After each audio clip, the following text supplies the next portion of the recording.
It's semi-final time. Best of 3. Day number 2 of qualifier number 3. We got Team RageQuit against the MC Academy. Already 2 teams were able to qualify directly for the final event for the playoffs of the Masters Clash, and that's the Hardos and Team Ra. Now we're in qualifier number 3, and the team that decides this one in their favor will join them. And I expected... Honestly, it's really difficult to follow the group stages, especially now since we all of a sudden switched from a best of 2 mode to a best of 1 mode. Like, keeping track of all of the games and their results is kind of nuts while you're casting the game. So obviously afterwards you can take a little bit of a look at it. But I was honestly a bit surprised that we have in the other semi-final the Bangbush Laubers team playing against Granite Gaming with Smexy, with Whoopi, Breeze, and so on and so forth. I expected those 2 teams to clash in the finals, and that's not going to be the case. So we'll have another best of 3 coming up with those 2 facing each other, but now it's going to be either the Academy or Team RageQuit that move on to the best of 5 grand final. And Tomb of the Spider Queen kicks things off today. Now, Team RageQuit, they won the coin toss, but they decided that they want to have a map choice, and, well, picked Tomb. So now with Sylvana's band, Blazer's an early pick for the Academy here, with Nagrom. Still has the War tag from when he subbed in for them in Miami. Junkrat and Rega. Alright. Yeah, so far for that. So with Junkrat you already have a really nice tool to interrupt any kind of turn-in, and of course you can beautifully follow up on a stun. So if you, let's say, have a Murden, or you have, I don't know, Diablo, whatever it is, anything with a stun or a slow, you can come in with a mine and then try to isolate the target. So Junkrat should try and do exactly that. But then again, on the other side, Blaze is a good start. Now we got the Panda Colada with Hanzo and Nubarak. Nagrom is apparently... honestly, he is a main tank normally.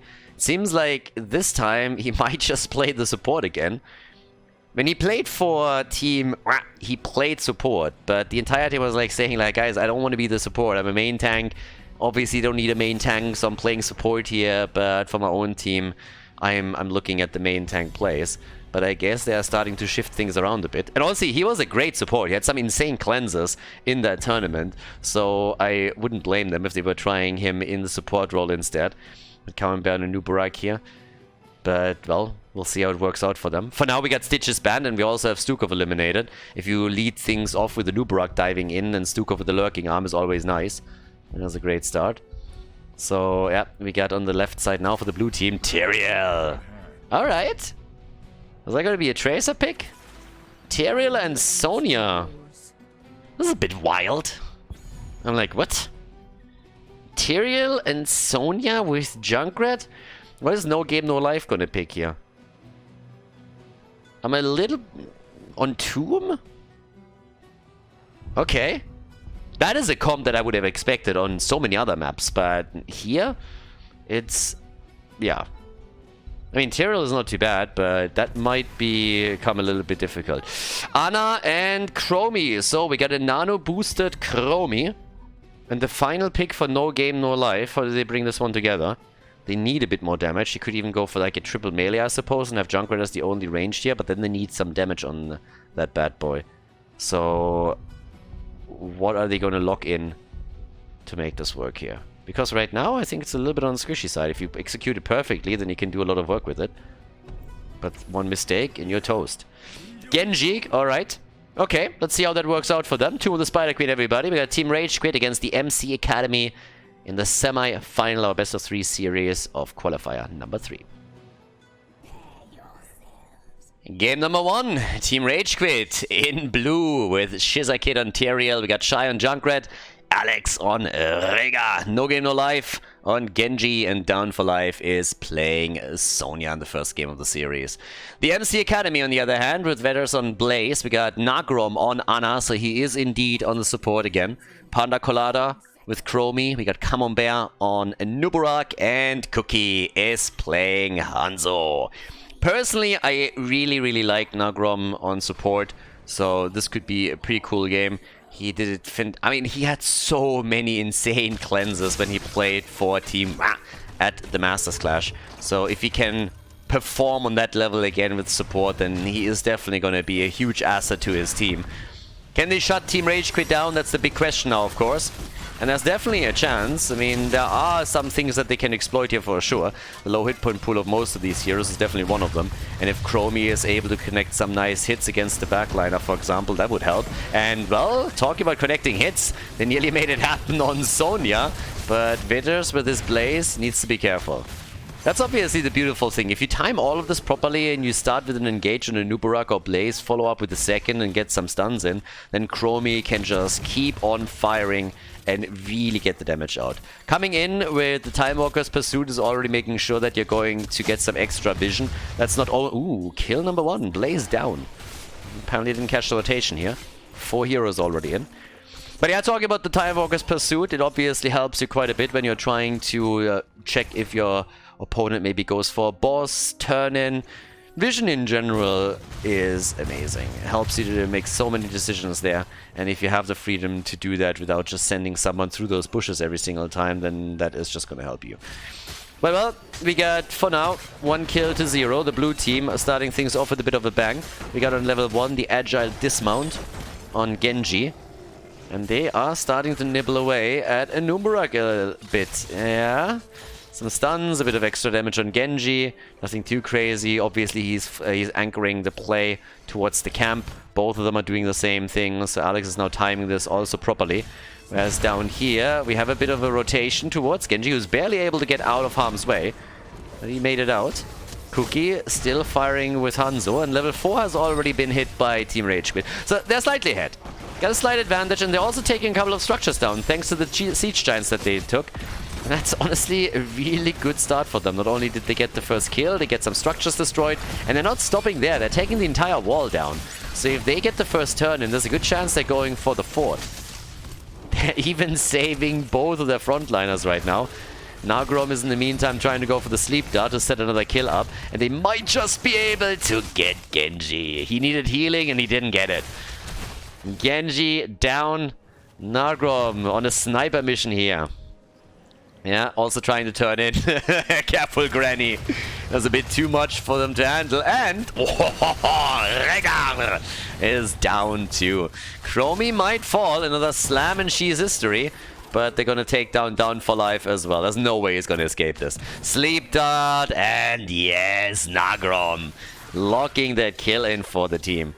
So they are doing a pretty decent job now fighting back here. 3 kills to 2. They've taken the lead on the kill count. Not a single gem has been turned in yet in general. But I like it. Yeah, I really like it. So it's a good back and forth in the early game. This is honestly a series that I could definitely see going to a 3-mapper. But time will tell. For now, it's just about the slam combo for Sonya. They're obviously going to play around the sanctification a little bit in the later stages. At this point, Shizaki delivers 20. 32 have already been turned in by the red team, and they don't quite have a chance yet for a full turn-in, but they can definitely get close. Up here towards the top, they want the stun. They get 1, they get 2. That's 35 gems. He can't die. Shy cannot die here. Can you imagine him falling and losing all of those 35 gems? That would be such a setback. But again, we got these sleep darts from Nagrom. Hit another one. Absolutely point on. The Dirty Trickster now on level 7. And we get the Swift Retribution also. Jet Propulsion. And they nearly take him down. Teriel was nearly eliminated here. But yeah, not quite. Alright. So with that said and done, we currently have our little play for them. Already another sleep dart on Rega, and that's some good damage, and they nearly get a kill here. He was super low, healed himself in the last second. But at the same time now, here comes the next move. They're making a play for Cookie, and he needs to try and get out. But yeah, Hanzo! Yeah, he just got Genji'd. The stronger brother apparently today, and even a kill on Ana, so both of the Overwatch heroes are getting destroyed here. Overwatch turns into overrated once again. Pretty much the same thing like the Overwatch League. Ooh, the interrupt! Yes! 41 gems! Of course you want to take that down, but he's gonna get the delivery in, and there's the first Web Weaver wave for Team RageQuit. Nice. Well done. So, with that said and done, they can now... Oh, ooh, that could be... Can they time that? Yes, they can! I mean, if they would have been able to do that a little bit earlier, they could have denied all those 40-something gems to them. Instead, they're getting rid of 14, which I guess is a good consolation prize. It's not quite as good.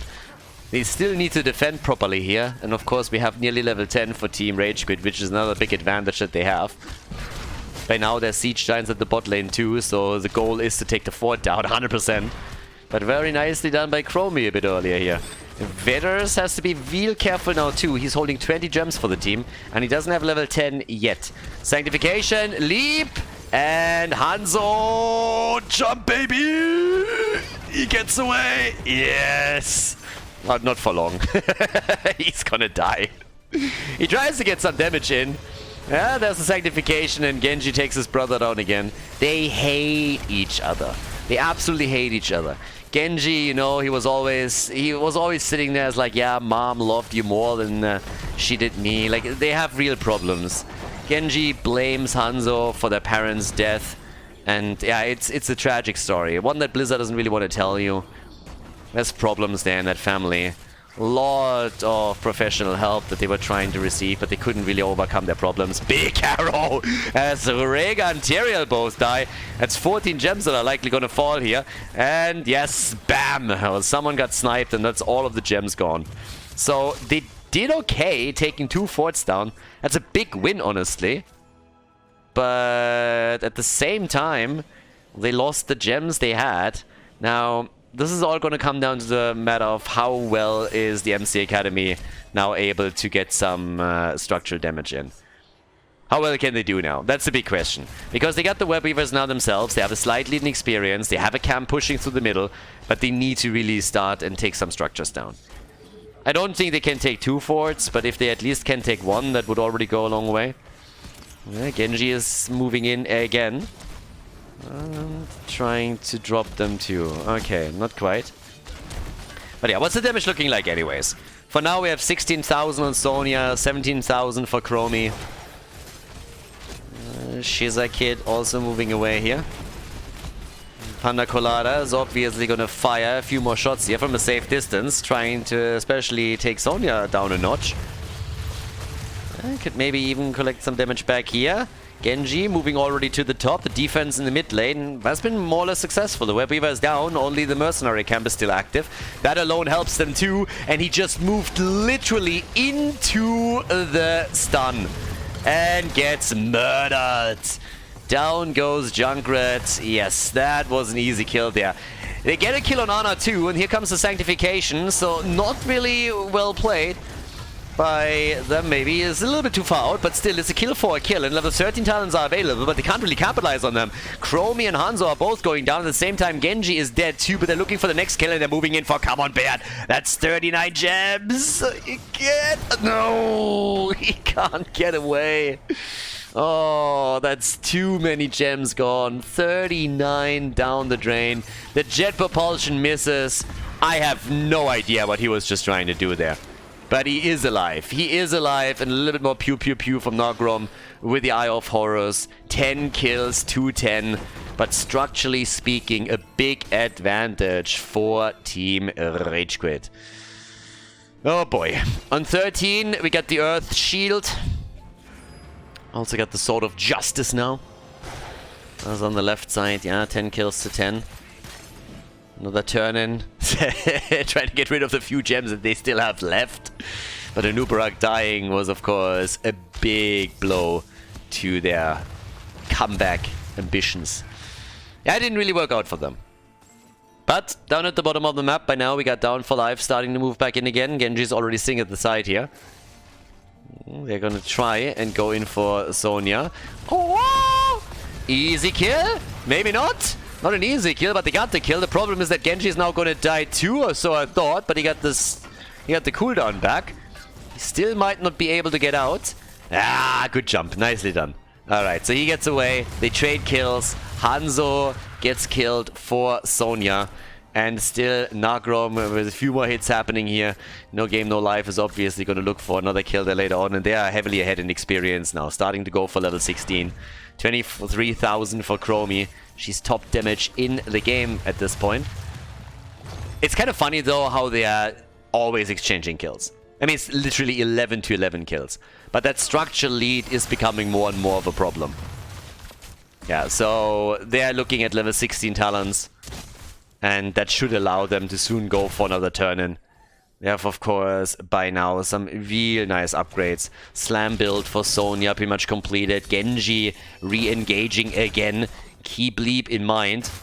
Yep, there it is. The leap and bam, the slam. Get wrecked. Well done. Sanctification to deal with Chromie in the temporal loop here. But Hanzo just got absolutely murdered. Sonya once again going in deep, and by now she also has the giant slammer. So it's a 5 versus 4 they are fighting again, and they still don't have level 16 talent, so that's another problem that they're facing here. But they move in for Genji, they get a stun, they get 2, and they get the kill. I gotta say, Ana is doing a lot of work to help them out. We now got the shifting sands in, we have the epic enter. And with Epic Enter, Anubura can just do so much. If he epically enters a team fight, there's always a kill opportunity that comes out. That's an aptly named talent for sure. Especially if you're going into the full burrow charge build, and then you can really have an epic entrance here. And, well, at the epicenter of the stun, you can, of course, also make sure that you connect with multiple targets. Talking about that, another stun. The arrow soaked up by Tyrael, but the main target was missed, so they couldn't get that. Sonya has her leap back, by the way, so there's a chance that she might make another play for Hanzo at some point. Genji is coming back soon, slowly but steadily. But it is a fiesta for sure. 12 kills to 12, I'm telling you. They're just trading kills here. But can they take a few of the forts down? We pretty much have a turn-in opportunity for both teams now. Yes, technically speaking, the blue team is short 1. But yeah, there's the leap into the back. The X-Strike, and Ana is dead. Great coordination from Genji and Sonya. They tried this already a few times, and this was probably the best attempt that they had thus far. There's the Sanctification, and Nubarak is dead, so is Hanzo. That's a boss play right there. That is very likely going to be a bit of a snowball that they are starting to execute from here on out. Not only do they have the turn-in, but they also have the boss available. I guess we could see an attempt by the MC Academy to get a turn-in themselves now and play around it, but they are about to lose Chromie too. Yeah, Chromie, she's gonna die as soon as she gets out of the bunker again, and there it is. That's more gems lost. I mean, Blaze picks up a few of them at least. But he makes it out of this. I don't think Genji is going to dive that deep for it. The top fort will fall to the boss. The turning can now happen too. So they are just doing work. And they're heavily ahead in experience now as well. Previously it was just a level. But by now they're 2 levels ahead. And they're going to extend that lead even further. And if you look at the minimap, you can see how far these lanes are already pushed out. So the web weavers are... I mean, they're going to touch ground right in front of those keeps. So it's a pretty tricky situation for Team MC Academy. Unless, of course, they can get a quick kill up here.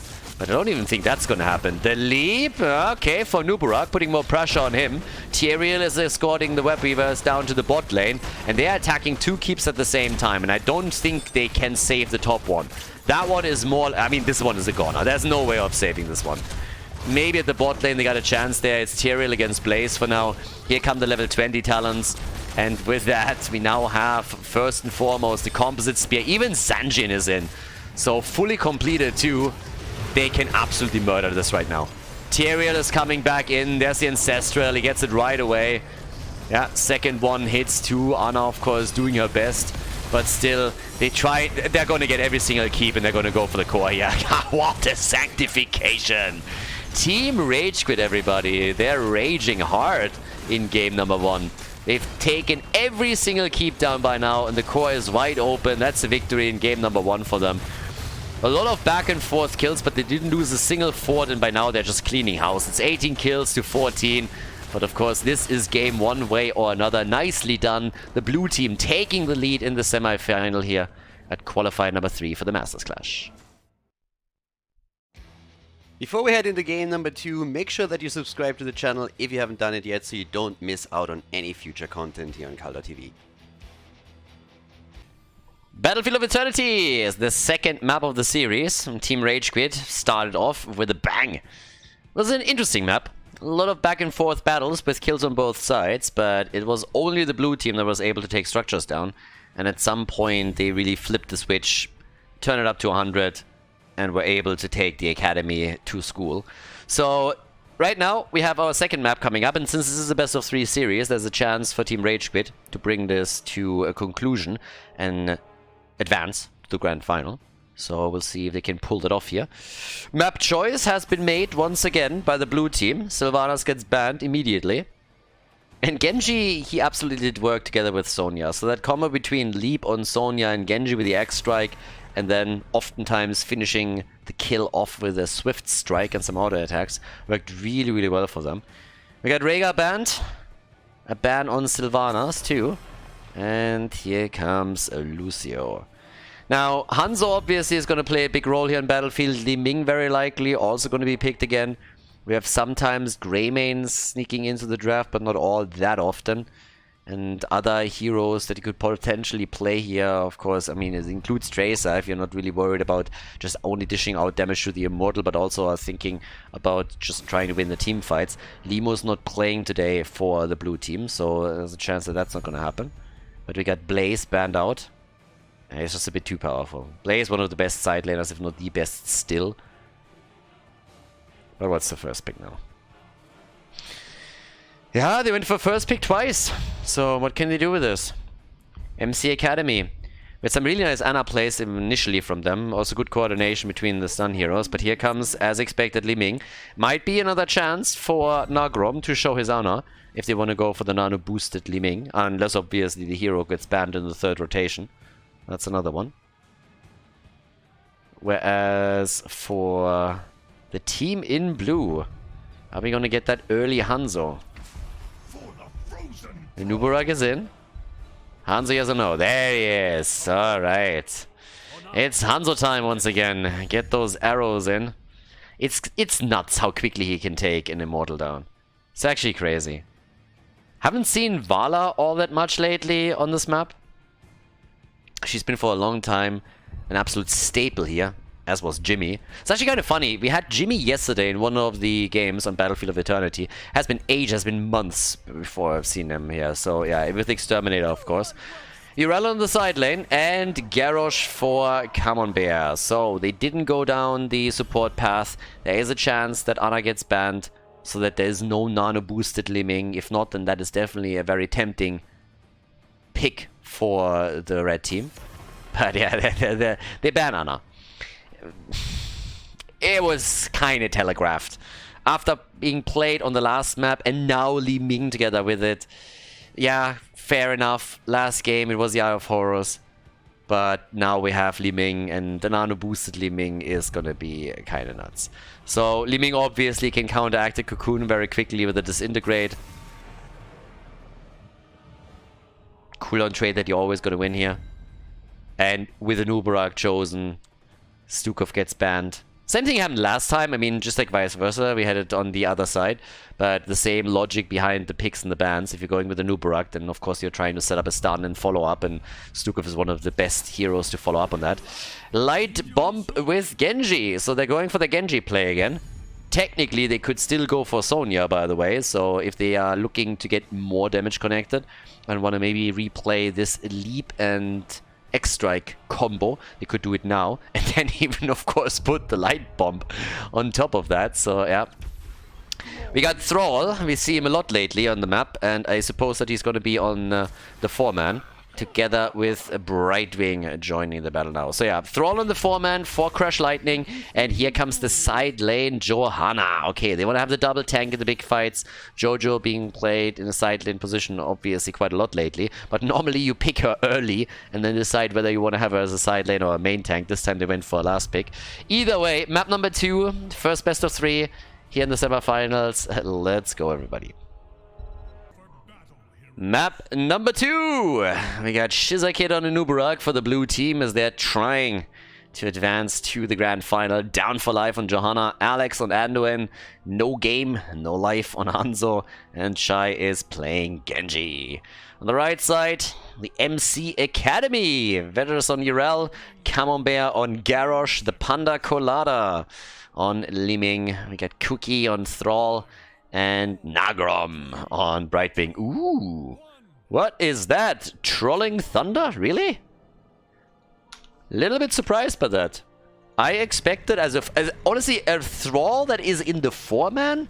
I really expected to see Crash Lightning again. If you go for Trash Lightning, we've seen it from multiple players now. Haas is not the only one that has been playing it time and time again. And it is pretty impactful if you can just stack halfway decently in the early game. And, well, he decided he doesn't even want to try, so instead we get the Trolling Thunder. That's mostly the pick that you go for when you're playing him in the solo lane. But, yep, they still feel that he offers enough outside of just the sheer damage output. So let's see what Cookie can do and pull off in this one. We already have Panda Colada starting to make his way in and looking for an angle where he can get the combo off. Now, top side, this is obviously one of those. Johanna isn't winning the lane. She doesn't have to. If you're playing a Johanna in the side lane, it's all about not losing it too hard and then really contributing in the big team fights, because your team can rely on 2 tanks at the front. And she's offering, of course, also quite a fair amount of CC. It's not only about the potential stun with the shield on level 10 if you're going full Captain America on them. But in addition to that, it really just plays a role that you can go for the condemn, that you can suck them back in. You got some slows too. So you got quite a bit to offer in those fights. But they take the camp. Nobody has been rotated up to the top, but we had Urel rotating back down. A flip forward. That was a nice play. That was a really nice move. So we had a bit of a flip forward on Thrall. And then the attempt to get the wolf connected. But yeah, hashtag not my war chief. At this point, we have them really shutting down Urel. That is a pretty good one. So they're trying to make it as difficult for Urel to get back up to the top and collect the experience as possible. We're of course trying to gank up on her and take her down, but that didn't quite work out. Either way, it was a little bit of a slower start in the game. I mean, there's a lot of attempts to get a quick kill, but nobody has been able to pull anything off yet. And the first objective is going to be announced in another 10 seconds.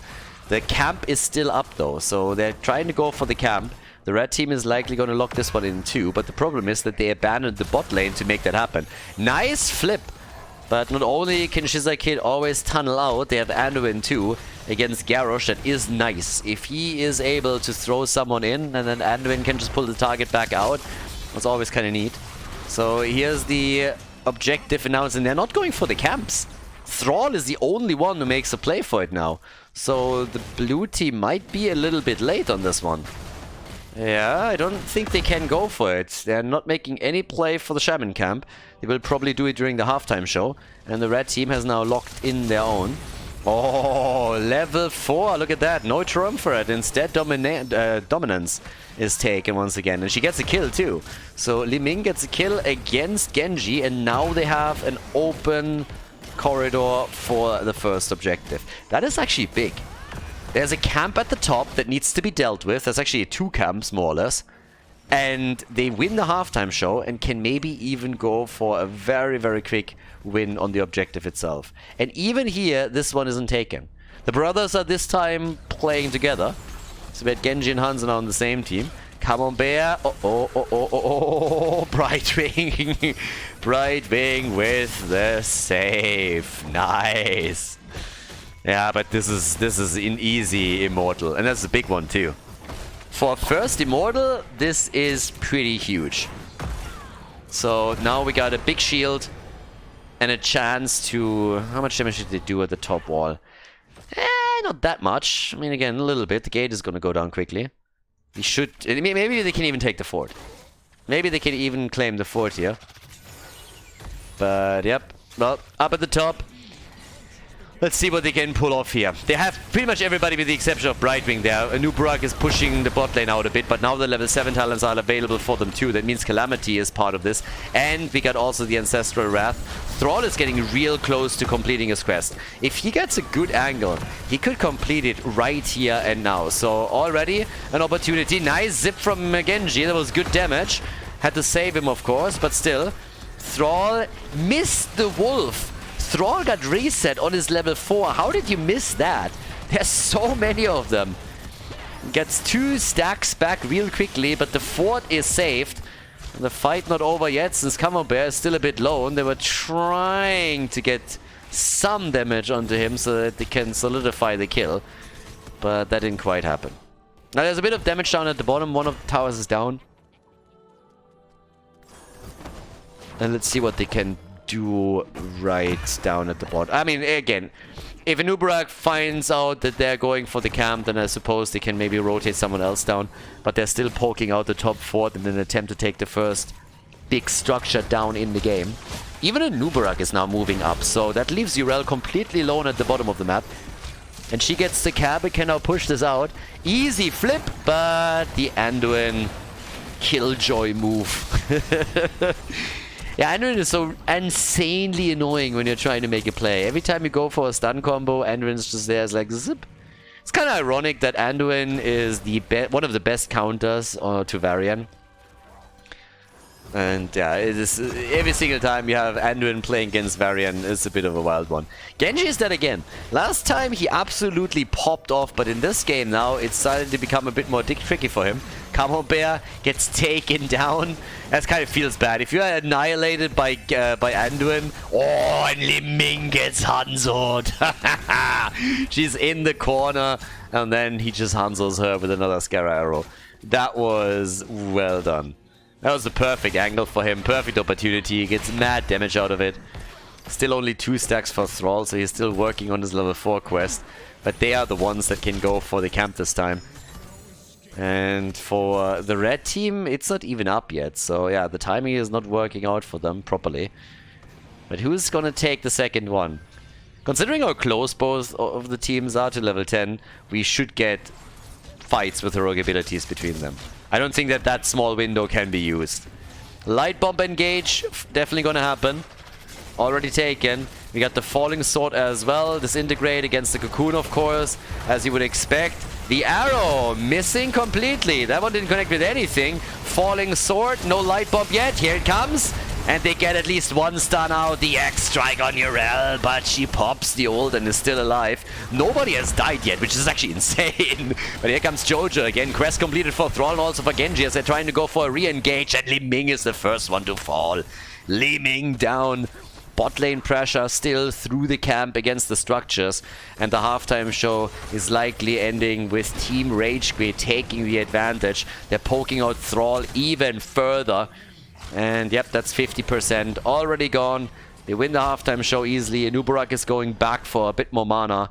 And the camp not up anymore. The shaman is already down, but they took the wall apart. And it seems like they are hoping to take even the entire thing here down. So that the next minion wave can do even more damage. So good for them. That will damage the fort for sure. Well, they're trying to make another play. I mean, again, they're just trying to get a kill at this point.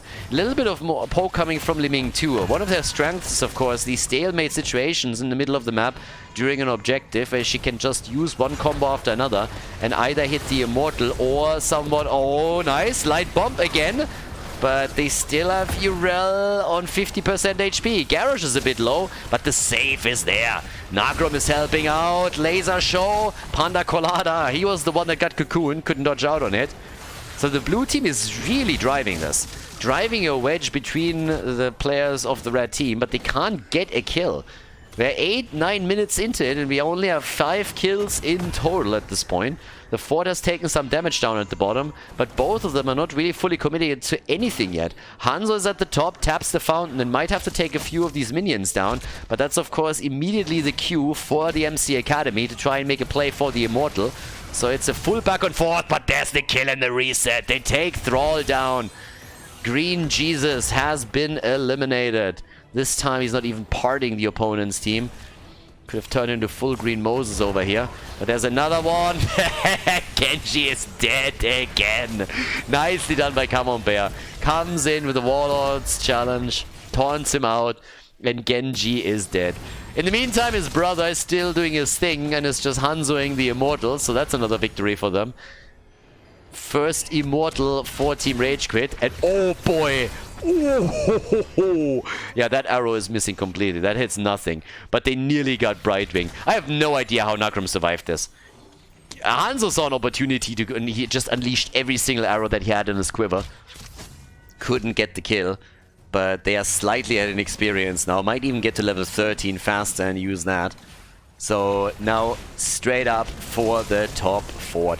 Top damage in the game doesn't come as a shock. It's Hanzo with 38,000. His brother's trying to keep up, but Genji is only sitting at 23. Li Ming with 24,000 herself. And they're still poking this out as much as they can.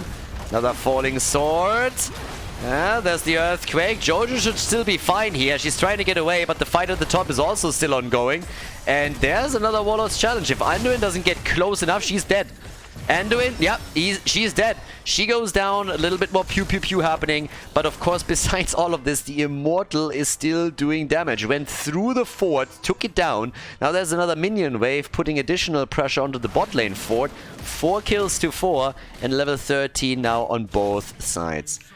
We're even trying to set up another opportunity against Urel. Mostly also to save Shizakid, obviously. Oh boy, that arrow. Oh my god, and it's still flying. Rumor has it that if it didn't hit a hero yet, it's still flying to this day. Yeah, that's the Endless Arrow as our Silver Surfer. This is, by the way, a really nice one. I like that. Honestly, Silver Surfer Genji is pretty awesome. It's really cool. As far as like Genji combos and mounts and things go, I like that a lot. Big money picked fan, obviously, so if you want to ride in style, that's always an option. But if you don't want to pull that one, then going full Silver Surfer is definitely a neat move. Now, they are still going for the top 4. They're trying to take this out too. So both teams are trying to get a bit aggressive around the forts. And damn, they're taking Thrall down. Jeez. How did that work out for them? Hanzo didn't have an arrow here, so that came a bit as a surprise. If they can, by the way, take this one, that would be big. Up at the top, we have the fight still continuing as well. There's a lot of battles happening right now, and it seems like Garrosh might fall. Yeah, he's really low. And, well, there's the old Brightwing just fell at the bot lane. And come on, Bear. What is it with these arrows today? The fort goes down. They're still making the play for Garrosh, and finally they can take him. Top fort, by the way, has also been eliminated, so both forts are gone. But we have 7 kills to 5 now, and still a half-level lead for Team RageQuit. But yeah, these arrows are a little bit wild. They're coming from the left to the right, from the bottom to the top. It's just crazy. Yeah, they have another shot at a halftime show victory, of course. So they're already going for the Hanzo moves. Shizakid is moving over to slow them down a bit. 50,000 damage for Hanzo. Genji is still trailing behind. And it's kind of surprising, honestly, how much damage the MC Academy still did. They did only have a few of their heroes around here. So now it's a 5 versus 5 again. But at least initially, it is the blue team that does some work. So if they can get the cooldown back up and Hanzo can start to throw those scatter arrows out, that would really help them here. Dodges out as Thrall attempts to make a connect. And another hit has connected. There's no keep destroyed yet, but still, the red team is again falling a little bit behind. It's very similar to what happened on the last map. They hold on for a long time, but it seems that Team RageQuit, they are applying the pressure. A kill would go really far, though. If they can get a kill right now and maybe take someone down, that would be great. Brightwing gets immediately saved after Kun comes in. Disintegrate gets utilized by Li Ming. But here's another pushback, and the red team is low. They're really low here. Brightwing is in trouble. Another engages, and Nubarak jumps in deep. They got Epicenter already. Brightwing down. They go for a kill. Garrosh is eliminated. Thrall is about to fall. And that's 3 down. They take a 4th apart. And that is only a single hero that still survives. And they're immediately moving down to the bottom of the map in an attempt to take even a keep here. A big battle, as you can see here. So they started with Brightwing, took Garrosh down, and then it was just a cleanup job. Genji in particular got so many hits here. Hanzo, he finished off the Immortal. They're still going for the bottom of the map in an attempt to soften the lane up. And that might even get them towards the core. This should get them towards the core. They can take the keep maybe completely down before the Immortal is even there, and they still hold on to that level 16 advantage. They got Epicenter, they got the Glyph of Faith now, halfway gone with the HP. Should probably wait for the Immortal to come in. They don't really have to push it. It's honestly on the MC Academy to try and push the agenda a bit further. So this is a play for Core. The Core will take damage. Arrow connects this time. We got a play from Jojo as she's moving in, but it is Johanna that dies. And that's the problem. Now there's level 16 available for the MC Academy, and yes, they might lose a few points on the Core, but the question still remains, can Team RageQuit finish this? And I do not think so. They even move back. So some damage will still be done, but they are just calling it a day. They took the keep down. That was the most important thing. And they're even getting roughly 30% of the opponent. Yeah, 30% of the opponent's score. So that's not too shabby. Pretty successful. Might have been able to finish the game completely, if not for Jojo dying in that case. But still, that is a big advantage that they have now. And of course, a lot of pressure through the bottom of the map in the first place, especially considering that they can take this camp over and over and over again now. So this is gonna get even better. Once they hit level 20, they still are a level ahead. There's of course an even bigger advantage that they can play around with. Camp also taken now up at the top. Thrall, by the way, I feel like his mount is one of the ugliest mounts in the entire game. This mount is just so shit. If you go for the Plepors, I totally understand, you know, but like this thing, when Blizzard introduced that, I was just like, are you joking? I would rather walk. I mean, I would honestly rather walk than use that shitty thing. They're trying to set up a trap. There's a lot of pressure. Yeah, Bright. Oh, Li Ming. Yeah, if she gets caught there, she might... well, she gets cocooned and they go for Thrall again. Thrall is down, the arrow connected. That's the second kill. That's the second kill. Urel was 8 seconds away from getting her ult. But now she's gone, and so are 2 of her allies. That's a play for Core endgame. Seems like Team RageQuit is going to advance to the grand final. That was a very well executed attack that they had. And now that they're taking Garrosh down, there's absolutely no doubt anymore who locks in a victory here. They go for Nagrom. They want the 5-man team wipe. And they might even get it, but the Core falls first, and that is a 2-0 victory for Team RageQuit as they move on to the grand final of qualifier number 3.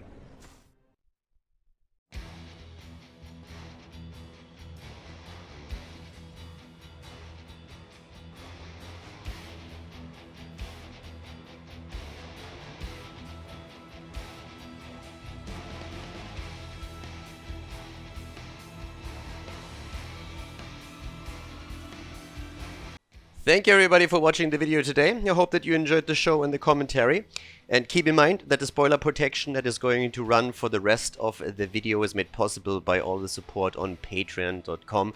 So guys, if you want to support my work, if you want to help me start new projects and keep the spoiler protection in place, please consider heading over to patreon.com/Khaldor. There's also a link in the YouTube description, and check that out.